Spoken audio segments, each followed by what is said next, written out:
Salut tout le monde, j'espère que vous allez tous très bien. Bah voilà, victoire du Paris Saint-Germain 1-0, but de Neymar encore une fois de la dernière journée en championnat. C'était aussi but de Neymar face à Strasbourg. Là, on a enchaîné à Lyon.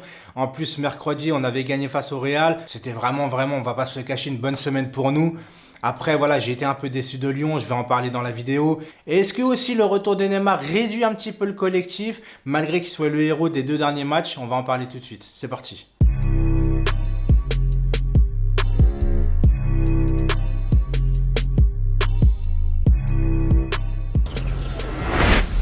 Bon, avant de parler du Paris Saint-Germain, on va un peu parler de Lyon quand même, parce que les deux premières journées, tout le monde s'enflammait. Ouais, enfin une concurrence pour le Paris Saint-Germain. Lyon, ils sont en train de mettre la pige à tout le monde, etc. Paris vont avoir du mal. Si vraiment Lyon, c'est le concurrent du Paris Saint-Germain, et tu joues à 11 derrière, chez toi, face au PSG, c'est n'importe quoi, les mecs. Moi, j'ai été très déçu de Lyon. La mentalité lyonnaise, là, j'ai été très déçu de l'entraîneur, de la mentalité de Silvino. Pourtant, il m'avait fait bonne impression. Là, vraiment, ils ont commencé le match en 3-5-2 à domicile. Enfin, 3-5-2, c'est plus un 5-3-2 à la base.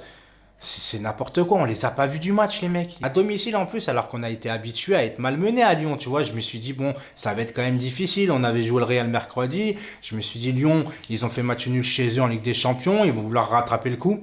Bah rien du tout. Le PSG les a écrasés tactiquement, 65% de possession de balle pour le Paris Saint-Germain à l'extérieur. Franchement là, bon, on va pas faire le jeu de mots, mais le Lion est mort ce soir. Enfin hier pour le coup.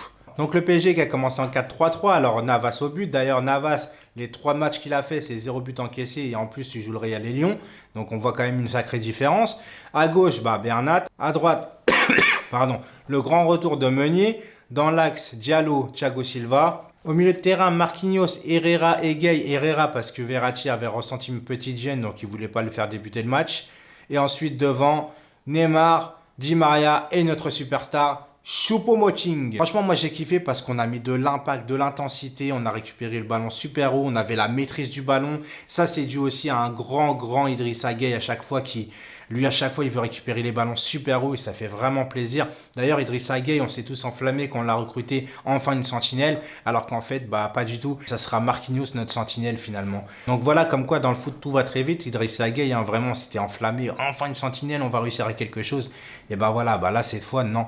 Idrissa Gueye, c'est ses relayeurs, parce que qu'est-ce qu'il est bon, Idrissa Gueye. Il est partout et lui, au moins, il va récupérer les ballons très haut. Je sais pas que je veux m'enflammer, mais tu sens que même avec le ballon, Idrissa Gueye, il met de l'intensité, tu vois, il est vif, il est précis. Moi, j'adore. Franchement, j'adore. Bernat, bah écoutez, le mec, tout le temps pareil, hein, c'est super technique. Bon, il a un petit peu de mal derrière, mais franchement, il assure.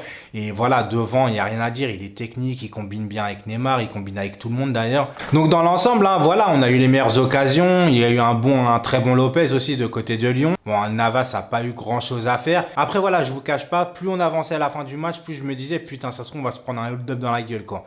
Parce qu'à force de louper, tu vois, des occasions et tout, je me suis dit, Lyon, ils vont avoir une seule occasion, un vieux truc de merde, tu vois, ils vont la mettre au fond. Bon, ça n'a pas été le cas, c'est bien. Et voilà, à la fin du match, hein, bah, Neymar, qu'est-ce que vous voulez que je vous dise encore une fois, un super but. Alors pour moi, par contre, ce but-là est beaucoup plus beau que son retourné. Je vais m'expliquer, parce que c'est vrai que bon, le retourné, il est beau en soi. Contre Strasbourg, voilà, il fait un retourné de son mauvais pied en plus, poteau rentrant. Il attend 100 fois, il a loupé 99 fois. Faut dire ce qui est. Là, ce but, il doit rien à personne. C'est-à-dire que le mec, il a fait jouer ses qualités. Voilà, c'est le talent qui a parlé. Ses protections de balle, crochet du droit, frappe du gauche enchaîné, petit filet, frappe croisée. Il n'y a rien à dire. Comme on dit, voilà, j'apprécie le joueur, mais pas l'homme. Il faut savoir dissocier les deux, parce qu'il y en a certains, quand tu dis que tu n'aimes pas Neymar, forcément, ils pensent que tu le trouves nul, ou vice-versa. Alors que ça n'a rien, mais vraiment rien à voir. Tout le monde, mais vraiment tout le monde est unanime pour dire que Neymar a un talent exceptionnel. Mais par contre, voilà, au niveau de l'homme, son comportement et tout, il y a des choses à redire. Et tu as le droit d'être lucide en disant que tu n'aimes pas Neymar pour ce qu'il est, mais tu kiffes le voir jouer et qu'il est important dans ton équipe. Moi, je vois pas le problème de pas aimer un joueur tout en acceptant qu'il soit important. T'es pas obligé d'aimer le joueur. C'est comme il y a des joueurs, ils jouent ensemble, mais ils s'aiment pas dans la vraie vie. Ils passeront pas leurs vacances ensemble. Donc voilà, c'est comme ça. Par contre, maintenant, on va parler un peu collectif. Parce que au Real, moi, j'ai trouvé notre collectif exceptionnel. Voilà, c'est pour moi, hein, vraiment, c'était exceptionnel. Ça jouait en une touche de balle, ça écartait, c'était varié devant. Il y avait pas, ça jouait pas que soit dans l'axe ou que sur les côtés. Non, ça variait et j'adorais ça.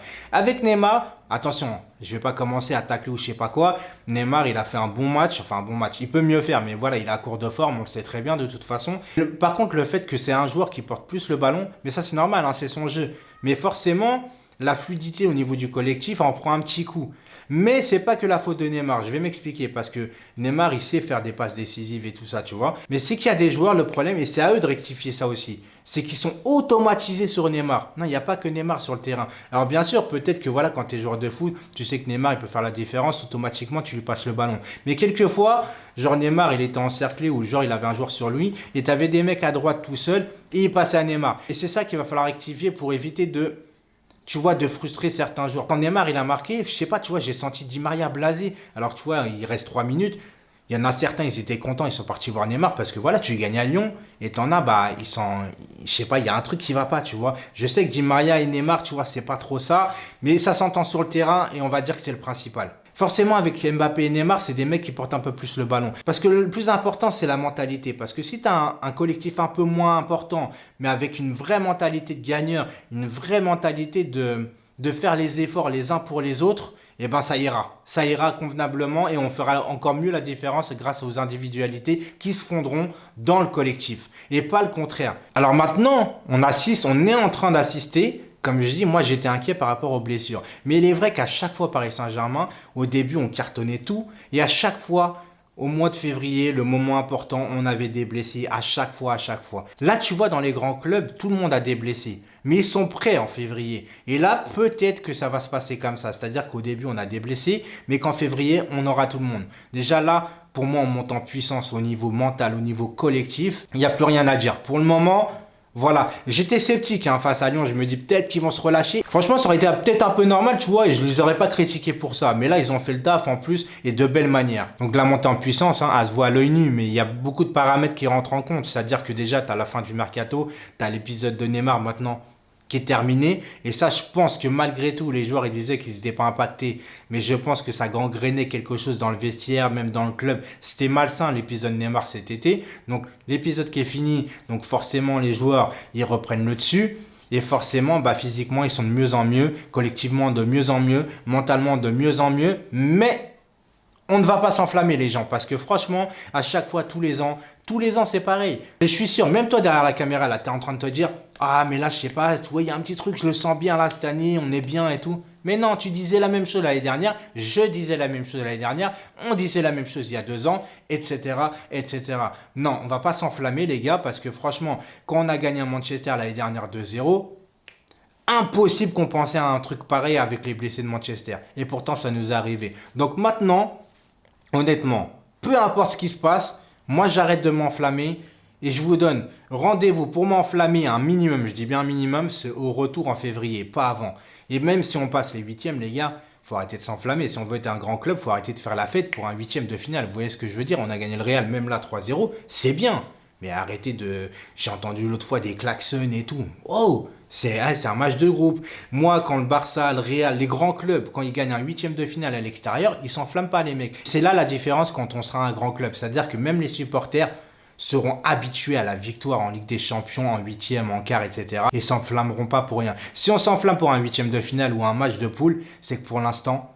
on n'est pas là. Voilà, c'était tout pour moi. Si vous avez aimé la vidéo, n'hésitez pas à liker comme d'habitude pour le soutien, c'est très important. Si vous n'êtes pas abonné, que le cœur vous en dit, cliquez sur abonner. Surtout, n'oubliez pas la petite cloche de notification. Je le répète assez souvent, mais c'est important pour recevoir les notifications d'une nouvelle vidéo. C'était Seisou Sidici. Portez-vous bien. Ciao, ciao!